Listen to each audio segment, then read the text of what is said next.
అధికారం మాదే కాబట్టి స్థానిక సంస్థల ఎమ్మెల్సీని కూడా మేమే గెలుచుకుంటామన్నారు. తెరచాటు ప్రయత్నాలు కూడా మొదలుపెట్టారు. అటువైపు ఉన్నది బొత్స సత్యబాబు అన్నది తెలిసినా అధికార పక్షం ఎక్కడా రాజీ పడలేదు. కానీ చివరికి సైలెంట్గా తప్పుకున్నారు. మరి ఈ లోపల ఏం జరిగింది? బొత్స రాజకీయ చాతుర్యం గెలిచిందా? టీడీపీకి ఉండే పరిమితుల కారణంగా సైలెంట్గా ఉండిపోవాల్సి వచ్చిందా? ఎమ్మెల్సీ ఎన్నికల్లో అసలేం జరిగింది?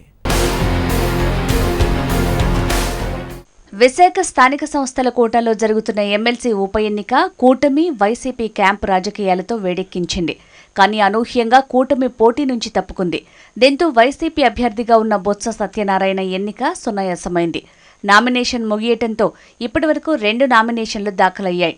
అందులో బొత్సను మినహాయిస్తే మరో స్వతంత్ర అభ్యర్థి షఫీవుల్లా నామినేషన్ వేశారు. ఆయన విత్డ్రా చేసుకుంటే బొత్స ఎన్నిక ఏకగ్రీవం అవుతుంది. అసలు మొదట పోటీకి సయ్యన్న టీడీపీ మిత్రపక్షం ఎందుకు సడన్ గా సైడ్ అయింది అన్నదే ఇప్పుడు చర్చకు దారితీస్తోంది.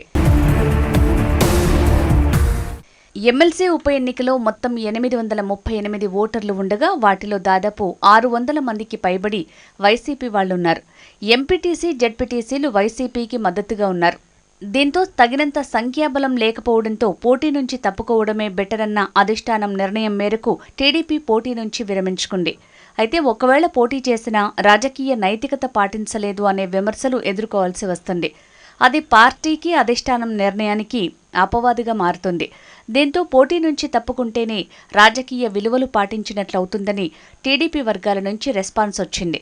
మరోవైపు వైసీపీ మాత్రం ఎక్కడా తగ్గేదే లేదు అన్నట్టుగా క్యాంపు రాజకీయాల్లోకి దిగిపోయింది. ముఖ్యంగా వైసీపీ అధినేత జగన్ నేరుగా నాయకులతో టచ్లో ఉండి వారిలో ఆత్మస్థైర్యం పెంచడంలో కీలకంగా వ్యవహరించారు.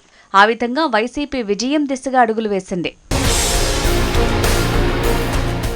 ఏపీలో కూటమి సర్కారు కొలువుదీరటం, చంద్రబాబు రాజకీయ చాణక్యం గురించి తెలిసి ఉండటం వంటి అంశాలతో మొదట ఎమ్మెల్సీని గెలుచుకోగలమా లేదా అన్న టెన్షన్ వైసీపీ టీంలో కనిపించింది.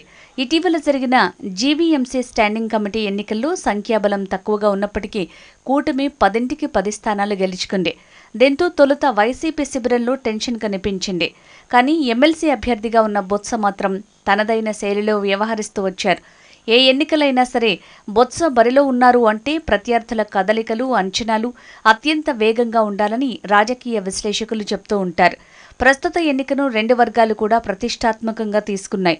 అయితే ఎవరి వ్యూహాలతో వాళ్లు ముందుకు వెళ్తున్న క్రమంలో సంఖ్యాబలం దగ్గర తేలిపోతే అది కూటమికి అప్రతిష్టగా మారుతున్న భావంతోనే చంద్రబాబు నాయుడు వెనక్కి తగ్గారన్న వ్యాఖ్యలు వినిపిస్తున్నాయి. ఎంతో ఉత్కంఠ రేపిన ఎమ్మెల్సీ ఎన్నికలు ప్రస్తుతం పోటీ లేక చప్పున చల్లారాయి. అటు స్వతంత్ర అభ్యర్థిగా ఉన్న షఫీవుల్లా కూడా ఉపసంహరించుకోవడంతో బొత్స ఎన్నిక ఇక లాంఛనప్రాయమే అవుతుంది. కానీ ఇటు బొత్స, అటు చంద్రబాబు స్ట్రాటజీ మాత్రం ఎవరికీ అంతు చిక్కటం లేదు. ఈ ఆటలో గేమ్ చేంజర్ ఎవరు అనే టాక్ మాత్రం ఇంట్రెస్టింగ్గా మారింది. ఒక్క ఎమ్మెల్సీ రాకపోయినంత మాత్రాన తమకు ఎదురయ్యే నష్టమేమీ లేదని, తాము రాజకీయ విలువలు పాటించడానికే ప్రాధాన్యతనిచ్చామని టీడీపీ నేతలు కూనిరాగాలు తీస్తున్నారు. అయితే జగన్ టీం మాత్రం ఇది కూటమికి వైసీపీ ఇచ్చిన కౌంటర్ అని గల్లా ఎగరేస్తోంది. మొత్తానికి ఎమ్మెల్సీ ఎన్నిక వన్ సైడ్ కావడంతో సాగర తీరంలో పొలిటికల్ హీట్ చప్పగా ముగిసింది అంటున్నారు రాజకీయ పరిశీలకులు.